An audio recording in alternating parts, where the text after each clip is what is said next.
Guys, this is the Mohan. We had to share about one of the information in my YouTube channel.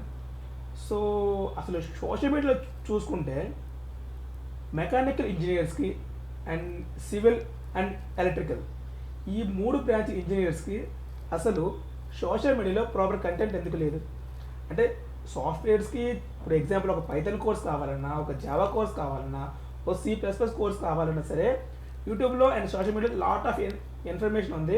And బయటికి వెళ్తే హైదరాబాద్ కానీ బెంగళూరు కానీ చెన్నై లొకేషన్లో చాలా institutes ఉన్నాయి. బట్ మెకానికల్కి ఎందుకు లేవు? ఎగ్జాంపుల్ నేనే I'm the mechanical design engineer and 3 years of work experience. So నాకే ఒక కొత్త న్యూ టెక్నాలజీ అంటే ఎగ్జాంపుల్ నేను ఆటోకాడ్ వర్క్ చేస్తాను, నేను కొత్తగా ఒక కిటియా కానీ ఒక NX కానీ ఒక ఫ్యూజన్ 360 కానీ ఒక క్రియో కానీ నేర్చుకోవాలనుకుంటే నాకు మెకానికల్ అసలు ఒక బేసిక్ క్లాసెస్ కానీ ఒక ప్రాపర్ కంటెంట్ లేదు.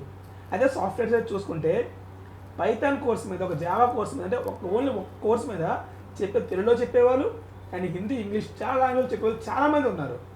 కానీ మెకానికల్ మీద అసలు లేవు. అంటే రీసెంట్గా రావడం వల్ల అంటే CSE అంటే ఆర్టిఫిషియల్ ఇంటెలిజెన్స్ బాగా బూమ్ అవ్వడం వల్ల మెకానికల్ కాలేజ్ కూడా చాలా బ్రాంచెస్ అంటే చాలా కాలేజ్ మెకానికల్ బ్రాంచ్ కూడా లేవు.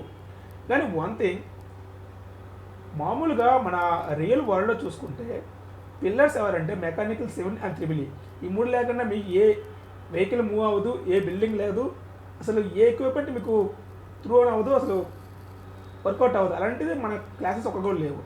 సో వీ హ్యావ్ డిసైడెడ్ మన మెకానికల్ కంటెంట్ని డైలీ అప్డేట్ చేస్తూ అసలు మెయిన్ కంపెనీస్కి ఏ స్కిల్ కావాలి మోస్ట్ ఆఫ్ ది ఇన్స్టిట్యూట్ అంటే అప్పుడే బీటెక్ అయితే రిలీవ్ అయిన చాలా పర్సన్స్ ఎక్కువగా థింక్ చేసేది ఏంటంటే నాకు జాబ్ అంటే కాలేజ్ అయిపోగానే ప్లేస్మెంట్ వచ్చేయాలి, ఎంత ప్యాకేజ్ అని. సో రియల్ వరల్డ్లోకి రండి. ఫస్ట్ ఆఫ్ ఆల్ మీ దగ్గర స్కిల్స్ ఉంటాయి కదా, బయట ఒక కంపెనీస్ కూడా హైర్ చేసుకుని. ఇంకోటి బయట చాలా కంపెనీలో ప్రతి mechanical engineering mechanical designer, production engineer, supervisor, tester చాలా మందికి చాలా వేకెన్సీస్ ఉన్నాయి. కానీ వాళ్ళు ఇంటర్వ్యూ అసలు ఎగ్జాంపుల్ ఒక కంపెనీకి కావాల్సిన స్కిల్స్ అసలు మళ్ళీ వండకండి. ప్రతి ఒక్క మెకానికల్ అంటే బేసిక్ ఆటోకాడ్ బేసిక్ ఇస్తే చాలు. మోస్ట్లీ కంపెనీస్ నీకు ఏ 3D డిజైన్ వచ్చో అండ్ నీకు ఏ సిక్స్ సిగ్మా బెల్ట్ సర్టిఫికేట్ ఉందని అడగరు.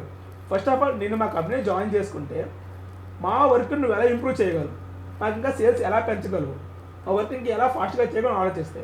సో రియల్ వరల్డ్లో అసలు కంపెనీలో ఏం జరుగుతుంది? ఎగ్జాంపుల్ మీరు కంపెనీకి ఇంటర్వ్యూకి వెళ్తే అసలు కంపెనీలో ఏ ప్రోడక్ట్ రెడీ అవుతుంది, ఏంటి మ్యానుఫ్యాక్చర్ అవుతుంది, సర్వీస్ బేస్డ్ కంపెనీయా ప్రోడక్ట్ బేస్డ్ కంపెనీయా, ఎక్కడ మ్యానుఫ్యాక్చర్ చేస్తారు, వాళ్ళ క్లయింట్స్ ఎవరు, ఇవేవి కాబట్టి అట్లీస్ట్ ఆ కంపెనీ ప్రోడక్టే మ్యానుఫ్యాక్చరింగ్ చేస్తుంది అని తెలుసుకుని మీరు ఆ కంపెనీకి వెళ్తే ఇంటర్వ్యూ కూడా ఓకే పర్లేదు, ఇప్పుడు వీడి బేసిక్స్ మనం నేర్పిస్తే నెక్స్ట్లో ఫ్యూచర్లో వాడు మనకి ఇంకా యూజ్ అవుతాడు, బికాజ్ ప్యాకేజ్ అవుతుంటే వాళ్ళు కూడా డిసైడ్ అవుతారు.